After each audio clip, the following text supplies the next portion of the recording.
Et maintenant, l'invité de la matinale, il a négocié la réforme des retraites avec Muriel Pénicaud. Enfin, négocié.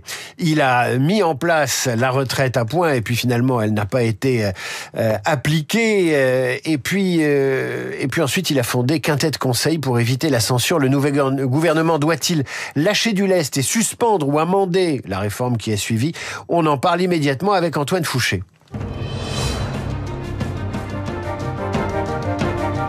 Antoine Fouché, bonjour. Bonjour. J'ai pas été précis, il faut dire les choses. Vous aviez beaucoup travaillé avec Muriel Pénicaud en tant que directeur de son cabinet au ministère du Travail sur la retraite à points, portée par Emmanuel Macron lors de son premier quinquennat avec Édouard Philippe. Et puis ça n'a pas pu se faire parce qu'il y a eu le Covid.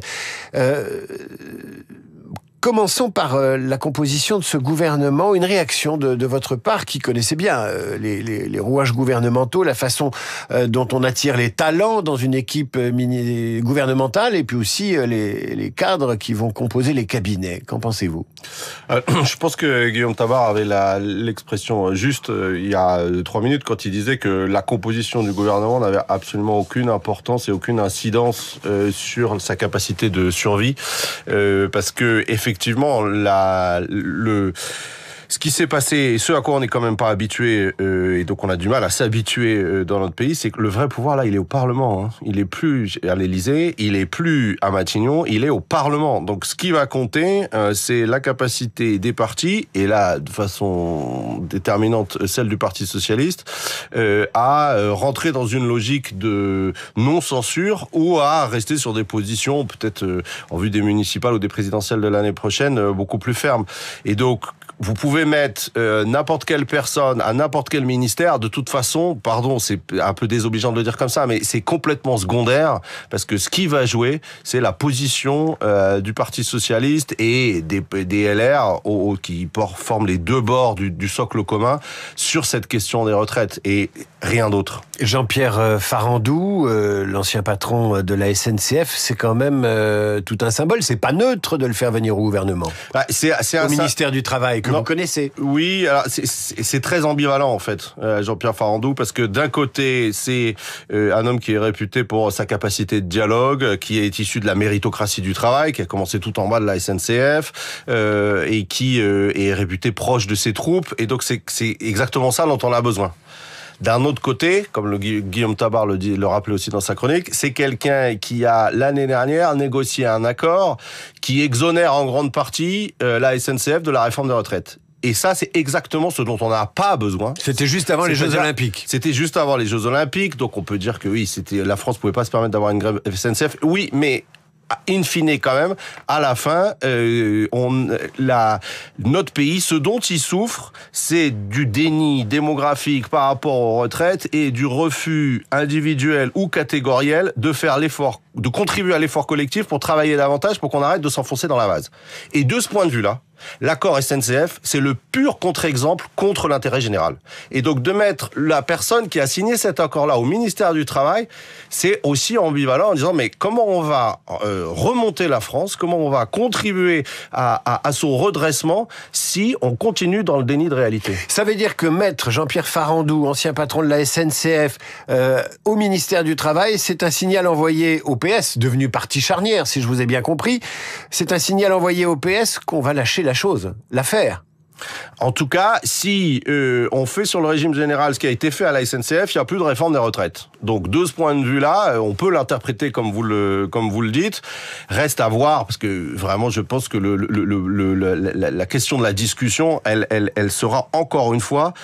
Qu'est-ce que LR est capable d'accepter sans basculer du côté de la censure? Et donc, quelle que soit la position, Sébastien Lecornu et Jean-Pierre Farandou seront surtout, c'est très difficile pour nous de s'imaginer ça, mais ils seront beaucoup dans des positions de médiateurs, en fait. Parce que ils ont d'un côté comme de l'autre des gens qui peuvent les faire tomber. Donc en fait, c'est pas tellement leur position à eux qui compte, c'est la capacité des deux bords extrêmes de leur socle de se mettre d'accord ou de pas se mettre d'accord. Ça veut dire qu'ils vont faire des allers-retours entre le Parti Socialiste et LR et éventuellement Horizon pour savoir quelles sont les marges de manœuvre sur la réforme des retraites. Je pense qu'en vrai, c'est comme ça que ça va se passer, ouais, effectivement. Donc ils vont pas rouvrir les dossiers pour travailler à l'amélioration de la réforme dans l'immédiat. D'ailleurs, vous pourriez nous nous préciser, suspendre, abroger, décaler la réforme des retraites. Est-ce que ces nuances ont de l'importance ? Elles ont de l'importance et politique, et symbolique, et économique. Parce que décaler, ça veut dire qu'on garde la réforme, mais au lieu de l'appliquer, la prochaine marche aujourd'hui, pour que les gens comprennent qu'ils nous écoutent, aujourd'hui, l'âge légal de départ à la retraite, c'est 62 ans et 9 mois.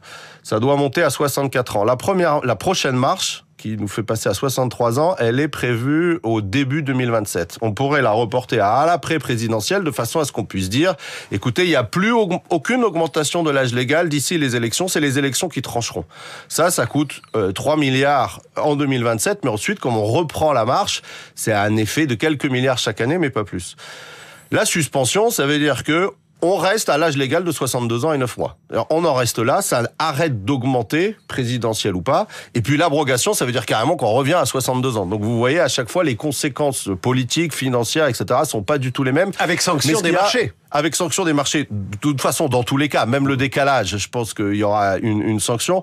Mais à la limite, à court terme, c'est pas tellement ça qui, je trouve, le plus triste dans ce débat, parce que c'est vraiment une période très très triste qu'on traverse, parce que le sujet sur lequel on est en train de se déchirer entre Français, ou que la classe politique se déchire, de toute façon, c'est pas le sujet de l'avenir de la France. C'est-à-dire que ce qui fait que depuis plusieurs décennies, on est passé du 5e PIB par habitant au 26e PIB par habitant, donc que relativement aux autres pays, on s'appauvrit. C'est pas du déclinisme de dire ça, ce sont les chiffres que tout le monde peut consulter sur le FMI, l'OCDE. La France s'appauvrit, et vous vous rendez compte quand vous voyagez dans les autres pays, on s'appauvrit relativement, et on fait ça parce qu'on fait les mauvais choix depuis plusieurs décennies. On néglige l'éducation, on néglige l'industrie, on néglige en fait tout ce qui est collectif, et on investit uniquement sur les prestations individuelles, et dans les prestations individuelles, notamment les retraites. Il n'y a que les dépenses sociales qui augmentent depuis 50 ans, pas les dépenses de services publics. Et donc, ce choix, le fait de se déchirer pour savoir s'il faut qu'on remette encore plus d'argent sur les retraites. Les dépenses de services publics augmentent. Enfin, on n'a pas freiné l'augmentation du nombre de fonctionnaires, si ? Ah ben, si, parce que par rapport au PIB, en fait, par rapport à la richesse que l'on crée, les dépenses de masse salariale publique, elles n'ont pas augmenté. Elles, comme les dépenses d'éducation, comme les dépenses de transport, comme les dépenses de justice, de sécurité. Par rapport au PIB, les seules dépenses qui augmentent, ce sont les dépenses sociales, plus 7 points de retraite, 3 points d'assurance maladie, 1 point de solidarité assurance chômage. Et donc, en fait, c'est ce choix-là fait depuis gauche, droite, centre, peu importe, et que c'est des choix français, des choix fondamentalement français. Et ce débat, là où il est très triste, c'est que il symbolise vraiment notre aveuglement, notre déni par rapport aux choix qu'on fait depuis plusieurs décennies. Et de toute façon, il n'en sortira que du pire, parce que soit on dépense encore plus sur les retraites, et c'est des marges en moins pour l'apprentissage, pour l'éducation, pour l'industrie, c'est-à-dire tout ce qui fait que la France sera mieux dans 20 ans, soit il n'y a pas d'accord sur la retraite et il y a censure, et on va, d'après les sondages, vers un renforcement encore du Rassemblement national qui est dans un déni encore pire que le PS sur la réforme des retraites. Et donc on a l'impression que notre pays est complètement enfermé dans une hystérie sur les retraites qui creuse la tombe des enfants et des petits-enfants en restreignant année après année les marges de manœuvre pour qu'on vive mieux en France dans 20 ans. Vous diriez que cette augmentation des dépenses sociales, elle est électoraliste ? Est-ce qu'on a acheté et la paix sociale et éventuellement l'espoir de gagner des élections en faisant de la redistribution de ce type-là ? Ça me semble incontestable. Et le dernier exemple, c'est 2024, où on a revalorisé les retraites de 20 milliards d'euros, 14 milliards d'euros sur le régime général, 6 milliards d'euros sur le régime complémentaire. Donc il y a une responsabilité patronale et syndicale là-dedans aussi. C'est que ils ont de 5%, ça fait 20 milliards. Avec 20 milliards d'euros en 2024, il y avait les élections européennes en juin, avec 20 milliards d'euros, on aurait pu, par exemple, et entre autres, augmenter les enseignants de 30%, diminuer le nombre d'élèves dans les classes et continuer à essayer d'améliorer le dédoublement des classes de façon à redresser notre niveau éducatif. Et là aussi, c'est un autre exemple, mais on a préféré pas investir, mais dépenser de l'argent qu'on n'a pas pour le confort de nos aînés, et c'est très bien, mais ça, à nouveau, ça obère toutes nos marges de manœuvre pour la suite et pour faire qu'en France, on vive mieux dans 20 ans. L'homme qui parle clair et vrai en ce moment sur Radio Classique, c'est Antoine Fouché. Il a été directeur de cabinet de la ministre du Travail dans le premier quinquennat d'Emmanuel Macron. Vous diriez, parce que c'est ce que j'entends, c'est qu'il y a une espèce de conjonction d'intérêts entre les syndicats et les gens qui veulent s'attirer le vote des retraités.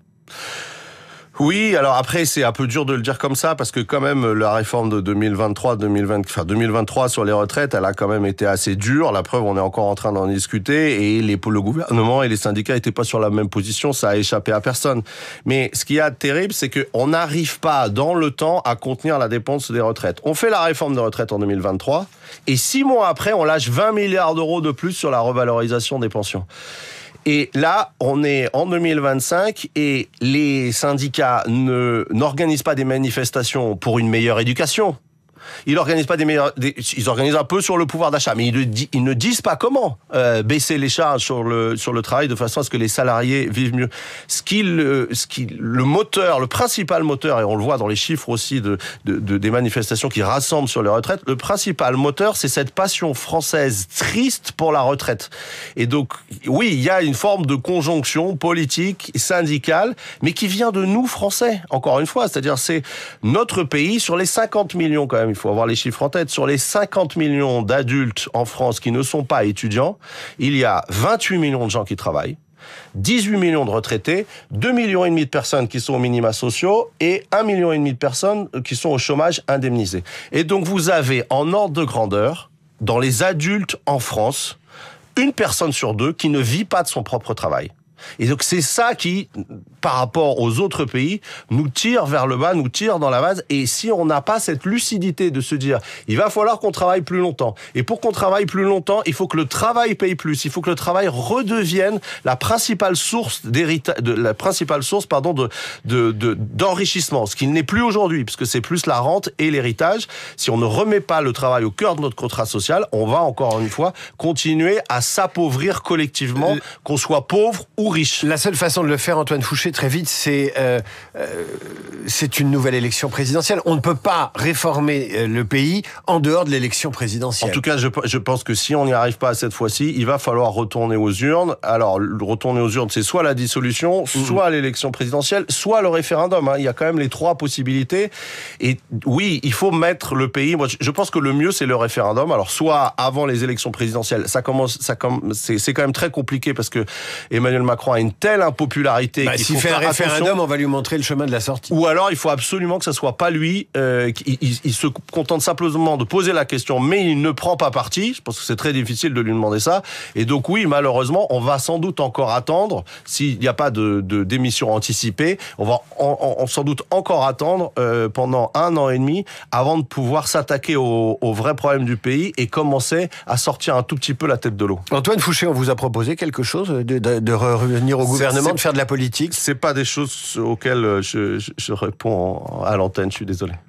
Antoine Fouché, merci. Je rappelle le titre de votre dernier essai, c'était quand même une forme de réponse.